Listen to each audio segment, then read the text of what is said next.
देखिए first question है कि दोलक सर्किट में दोलनों या तरंगों को बनाए रखने के लिए कौन सा सर्किट आवश्यक होता है। साथ साथ में आप सभी को आंसर करना है कमेंट बॉक्स में, सभी के आंसर लास्ट में देखूंगा वीडियो के एंड में, तो सभी कमेंट कीजिए। ऑप्शन है वोल्टेज गुणक, नकारात्मक फीडबैक, फिल्टर के साथ दिष्टकारी या सकारात्मक फीडबैक। तो एक बार फिर से क्वेश्चन देख लेते हैं, दोलक सर्किट में दोलनों या तरंगों को बनाए रखने के लिए कौन सा सर्किट आवश्यक है। फटाफट से आंसर बताइए कमेंट में। अगर आप आंसर कर रहे हैं ऑप्शन डी के साथ तो आपका आंसर सही होगा, पॉजिटिव फीडबैक, सकारात्मक फीडबैक आपका राइट आंसर हो जाएगा। हूबहू क्वेश्चन यही आएगा पेपर में, इसलिए वीडियो को पूरा देखना। क्वेश्चन को आपको एक भी क्वेश्चन को स्किप नहीं करना है, क्योंकि हो सकता है जो क्वेश्चन आप स्किप करो ना वही एग्जाम में आ जाए, इसलिए क्योंकि हूबहू यही पेपर आएगा, इसलिए पूरा वीडियो लास्ट क्वेश्चन तक देखिएगा और सारे क्वेश्चन को आपको याद कर लेना है, रट लेना है, क्योंकि एग्जाम में देखने को मिलने वाला है, अच्छे नंबर से पास हो जाओगे। अगला क्वेश्चन है कौन सा इन्वर्टर और कन्वर्टर दोनों के रूप में कार्य करता है। अब मैं क्वेश्चन जो है ना इंग्लिश और हिंदी दोनों भाषाओं में आपके लिए जो है वो बोलूंगा, तो जिनको जो लैंग्वेज सूट करती है उस हिसाब से आप वीडियो को अटेंड कीजिएगा। इंग्लिश में देख लेते हैं question, which is acts as a both inverter and converter. Inverter और कन्वर्टर दोनों के रूप में कार्य कौन करता है। ऑप्शन देख लेते हैं क्या क्या है, धातु दिष्टकारी, मरकरी आर्क दिष्टकारी, तुल्यकालिक कन्वर्टर या अर्धचालक डायोड। तो यहाँ पे ऑप्शन में जो भी आंसर दे रहे हैं ऑप्शन सी को सिंक्रोनस कन्वर्टर, तुल्यकालिक कन्वर्टर, ये दोस्तों इन्वर्टर और कन्वर्टर दोनों के रूप में कार्य करता है। तो ऑप्शन सी जिन्होंने भी आंसर किया है कमेंट में उन सभी का आंसर बिल्कुल सही है। सारों के आंसर देखूंगा लास्ट में, तो कमेंट करते रहिए अपने आंसर। अगला क्वेश्चन है रोटेशन की दिशा बदलने के लिए एसी ड्राइव के बीओपी में कुंजी बटन का सही अनुक्रम ऑपरेशन कौन सा होगा। Which is the correct sequence operation of key button in BOP of AC drive to change the direction of rotation। Rotation की दिशा बदलने के लिए एसी ड्राइव के बीओपी में कुंजी बटन का सही अनुक्रम ऑपरेशन आपको बताना है। तो फटाफट से करिए, क्या आंसर होगा। ये चार ऑप्शन दिए गए हैं, सही कुंजी बटन का अनुक्रम ऑपरेशन बताना है। तो ऑप्शन डी को देखिए, ये बिल्कुल करेक्ट आंसर है। पहले क्या करेंगे, प्रेस ऑन करेंगे, फिर ऑफ करेंगे, फिर रिवर्स करेंगे, फिर वापस ऑन करेंगे, ठीक है, यानी कि ऑन ऑफ रिवर्स करके फिर ऑन करना है। ये वाला जो हमारा बीओपी में कुंजी बटन का जो अनुक्रम होगा ऑपरेशन का एसी ड्राइव के अंदर, वो बिल्कुल करेक्ट होगा। तो जिनका भी आंसर ऑप्शन डी आया है उन सभी का आंसर बिल्कुल राइट होगा। सारों के आंसर चेक करूंगा, इसलिए कमेंट में आंसर जरूर करना, इससे आपको क्वेश्चन जल्दी याद होगा। क्वेश्चन नंबर 4 कह रहा है what is the purpose of thermal overload relay in control panel. नियंत्रण पट में थर्मल ओवरलोड रिले का उद्देश्य क्या होता है। थर्मल ओवरलोड रिले का उद्देश्य नियंत्रण पट में क्या होता है, जल्दी से बताइए। तो जिनका भी आंसर आ रहा है ऑप्शन डी, ये क्या करता है, protect the motor from overloading, motor को ओवरलोडिंग से बचाने का ये काम करता है। ऑप्शन डी जिन्होंने भी आंसर किया है कमेंट में उनका आंसर बिल्कुल सही होगा। वीडियो को लाइक्स जरूर करना, आपके लिए इतना मेहनत कर रहे हैं तो आपका फर्ज बनता है एप्रिशिएट करें वर्क को। सभी के सभी लाइक करेंगे एक साथ और ज्यादा से ज्यादा दोस्तों तक वीडियो पहुंचाना है, आपका काम है ये। सभी दोस्तों के ग्रुप में शेयर कर देना, दबा के शेयर कीजिएगा, जिससे कि आपके दोस्त की मदद हो जाए। और आईटीआई की फर्स्ट ईयर सेकंड ईयर की सारी वीडियो रोजाना देखने के लिए चैनल को सब्सक्राइब कर लीजिए और नोटिफिकेशन को ऑन जरूर करना। अगला क्वेश्चन नंबर 5 कह रहा है why the AC drives are mostly used in process plant.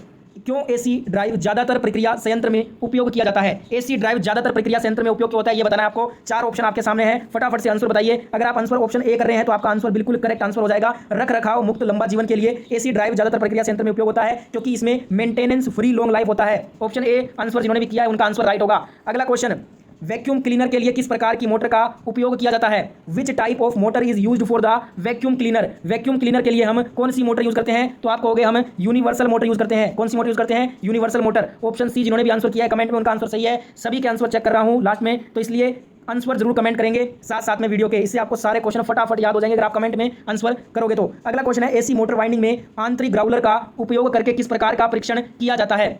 Which type of test is conducted using internal growler in AC motor winding. देखिए जो एसी मोटर वाइंडिंग में हम आंतरिक ग्राउलर का उपयोग करते हैं ना, ये हम इसलिए करते हैं ताकि शॉर्ट सर्किट टेस्ट जो है वो परीक्षण हो सके।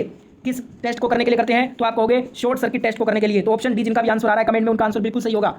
अगला क्वेश्चन देखिए, क्वेश्चन कह रहा है किस एप्लीकेशन को केवल डीसी की आवश्यकता होती है, डीसी करंट की आवश्यकता होती है, कौन सी एप्लीकेशन को। Which application requires only DC. Hindi और इंग्लिश दोनों लैंग्वेज में क्वेश्चन आपके लिए पढ़ रहा हूँ, क्योंकि बहुत सारे स्टूडेंट जो है वो केवल इंग्लिश में ही जो है वो अपना स्टडी करते हैं, इसलिए इंग्लिश और हिंदी दोनों को मैं प्रेफर कर रहा हूँ यहाँ पे। तो जिसमें जो आपको सूट लगे जो लैंग्वेज उसमें आप आंसर कीजिएगा। तो यहाँ पे जिन्होंने भी आंसर किया है ना इलेक्ट्रोप्लेक्टिंग, तो आपका आंसर बिल्कुल सही होगा। विद्युत लेपन, हिंदी में बात करें तो विद्युत लेपन एप्लीकेशन को केवल डीसी करंट की आवश्यकता होती है। तो यहाँ पे ऑप्शन सी जिनका भी आंसर आ रहा है कमेंट में उनका आंसर बिल्कुल करेक्ट होगा।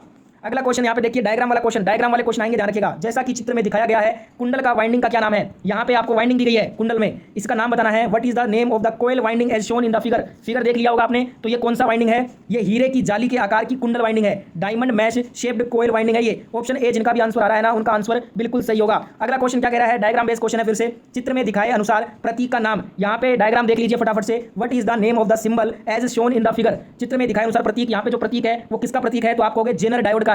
ये एनोड हो जाएगा, ये कैथोड हो जाएगा। ये कौन सा डायोड है, तो जेनर डायोड है। जिनका भी आंसर आया है कमेंट में बी ऑप्शन, उनका आंसर बिल्कुल सही है। अगला क्वेश्चन है चित्र में दिखाए अनुसार हिस्टेरिसिस मोटर के एक्स से चिन्हित भाग का नाम क्या है।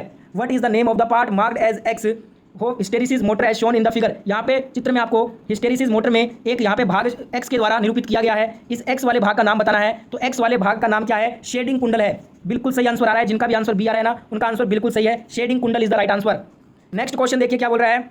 गतिशील रूप से प्रेरित ईएमएफ के लिए सूत्र क्या होगा? What is the formula of dynamically induced EMF? Dynamically induced EMF, गतिशील रूप से प्रेरित ईएमएफ का सूत्र क्या होता है? फटाफट से बताइए आंसर। अगर आप आंसर सी कर रहे हैं तो आपका आंसर सही है। BLV sine theta volt. Volt जरूर लास्ट में होना चाहिए, ध्यान रखें तो गलत हो जाएगा।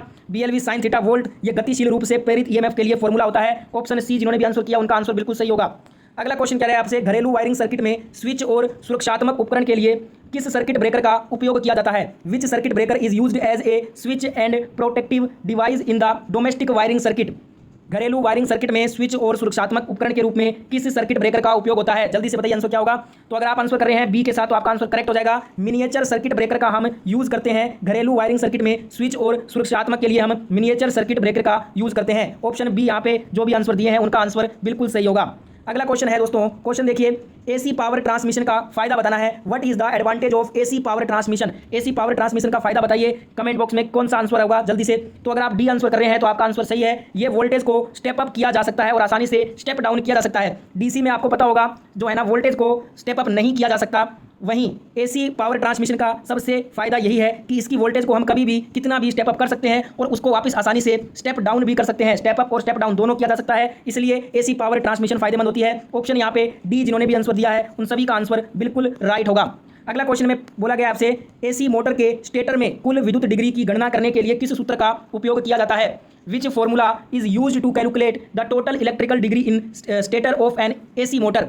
इसके लिए हम कौन से जो है ना सूत्र का प्रयोग करते हैं? फटाफट से कमेंट बॉक्स में बताइए आंसर। और एक और बार वापस कह रहा हूँ आपको, सेकंड ईयर में जिनका भी एग्जाम है सारे क्वेश्चन जो करवा रहा हूँ ये याद कर लेना। 100% गारंटी है कि ये क्वेश्चन पेपर ही आएगा आपके एग्जाम में, इसलिए सारे क्वेश्चन याद कर लो। हूबहू पेपर में देखने को मिलने वाला है ये क्वेश्चन आंसर। अगर आप ऑप्शन डी कर रहे हैं तो आपका आंसर सही है। एसी मोटर के स्टेटर में कुल विद्युत डिग्री की गणना करने के लिए जो सूत्र होता है वो होता है total electric degree is equal to 180 degree into number of poles. 180 degree से गुना करेंगे जितने भी उसमें पोल्स की संख्या होगी। ठीक है, अगला यहाँ पे क्वेश्चन है, चलती हुई डीसी मोटर में प्रेरित ईएमएफ की सहायता करने की क्रिया क्या है? What is the action of assist the induced EMF in A running DC motor? चलती हुई डीसी मोटर में प्रेरित ईएमएफ की सहायता करने की क्रिया को क्या कहा जाता है? फटाफट से बताइए आंसर क्या होगा। अगर आप आंसर कर रहे हैं ऑप्शन एक को तो आपका आंसर बिल्कुल करेक्ट है। ये लागू वोल्टेज का विरोध करता है, अपोज द अप्लाइड वोल्टेज। चलती हुई डीसी मोटर में प्रेरित ईएमएफ की सहायता करने की क्रिया जो है ये लागू वोल्टेज का विरोध करता है। ऑप्शन ए जिन्होंने भी आंसर दिया है उनका आंसर बिल्कुल राइट होगा। नेक्स्ट क्वेश्चन आपके स्क्रीन पे आ गया है, फिगर वाला क्वेश्चन है। जैसा कि नीचे दिखाया गया है, अल्टरनेटर का प्रकार क्या है ये बताना है। ये डायग्राम देख लीजिए, what is the type of an alternator as shown below? तो यहाँ पे ऑप्शन ए जिनका भी आंसर आ रहा है ये ब्रश लेस अल्टरनेटर है, ब्रश रहित अल्टरनेटर। यहाँ पे आप देखोगे तो आप देखते ही आपको मालूम हो गया होगा ब्रश रहित अल्टरनेटर ये दिखाया गया है। ऑप्शन ए जिनका भी आंसर आया है उनका आंसर बिल्कुल राइट होगा। अगला क्वेश्चन कह रहा है, देखिए ध्यान से क्वेश्चन को देख लीजिए एक बार फिर से। वाइंडिंग में प्रयुक्त इंसुलेटिंग सामग्री के इंसुलेशन गुण को बढ़ाने के लिए किसका उपयोग किया जाता है? What is used to increase the insulation property of the insulating material used in the winding? इसके लिए हम किसका यूज़ करते हैं? तो वार्निश का यूज़ करते हैं हम। ऑप्शन ए जिनका भी आंसर आया है उन सभी का आंसर बिल्कुल राइट होगा। वीडियो स्किप मत करना, सारे क्वेश्चन याद कर लो, यही क्वेश्चन आएगा। नीचे दर्शाए अनुसार कौन सा लॉजिक गेट सत्य तालिका को संदर्भित करता है? फिगर को देख लीजिए एक बार ध्यान से। Which logic gate refers the truth table as shown below? तो यहाँ पे ये जो दिया गया है तालिका टेबल, इसमें जो है ना ये दर्शाता है एंड गेट को, इस गेट को एंड गेट को। तो ऑप्शन बी जिनका भी आंसर आया है उन सभी का आंसर बिल्कुल राइट है। अगला क्वेश्चन कह रहा है, सीआरओ में टाइम बेस कंट्रोल स्विच या नोब का उपयोग क्या होता है? What is the use of time base control switch और knob in the CRO? CRO का फुल फॉर्म आपको कमेंट बॉक्स में बताना है। सेकंड ईयर वालों के लिए क्वेश्चन रहेगा, होमवर्क क्वेश्चन। सीआरओ का फुल फॉर्म जिनको भी पता है कमेंट बॉक्स में बताइए।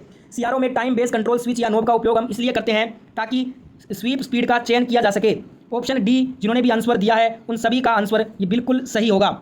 अगला क्वेश्चन देखिए, एक साधारण इन्वर्टर में महत्वपूर्ण चरण क्या है ये बताना है आपको। तो दोस्तों आपको मैं बता दूं, what are the important stages in a simple inverter? इसके लिए जो आपका सही जो चरण होगा वो होगा, सबसे पहले आएगा ऑसिलेटर, फिर amplifier and transformer output stages, दोलक, एम्पलीफायर और ट्रांसफार्मर उत्पादन चरण। ऑप्शन बी जिनका भी आंसर आ रहा है ना उनका आंसर बिल्कुल राइट है। नेक्स्ट क्वेश्चन देख लेते हैं। अगला क्वेश्चन कह रहा है, एसी प्रतिरोधक और प्रेरक भार को शुरू करने और रोकने के लिए संपर्ककर्ता का मानक कर्तव्य चक्र कोड कौन सा है? Which is the standard duty cycle code of the contactor for starting and stopping the AC resistive and inductive load? इसके लिए जो हमारा करेक्ट आंसर हो जाएगा वो हो जाएगा ऑप्शन ए, AC2। जो भी आंसर कर रहे हैं ऑप्शन ए को उनका आंसर बिल्कुल सही होगा। अगला क्वेश्चन है, एन चैनल JFET का गेट टर्मिनल कैसे अभिनत है? How the gate terminal of N channel JFET biased. तो ये जो है ना आपका गेट सोर्स के साथ पश्च अभिनत है। तो यहाँ पे करेक्ट आंसर जिन्होंने भी सी किया है कमेंट में उनका आंसर सी हो जाएगा। तो ये था आपका सेकंड ईयर ITI का क्वेश्चन पेपर इलेक्ट्रीशियन थ्योरी का पूरा वीडियो। जिन्होंने भी देख लिया है आप देखिएगा 100% यही क्वेश्चन पेपर आने वाला है। तो अगर आपने ये सारे क्वेश्चन याद कर लिए तो आपको बहुत ज़्यादा हेल्प होगा। इसलिए आपको अपने दोस्त का भी हेल्प करना है, ज़्यादा से ज़्यादा इस वीडियो को अपने दोस्तों के साथ में शेयर करना है। जितने भी आपके ग्रुप हैं सभी में शेयर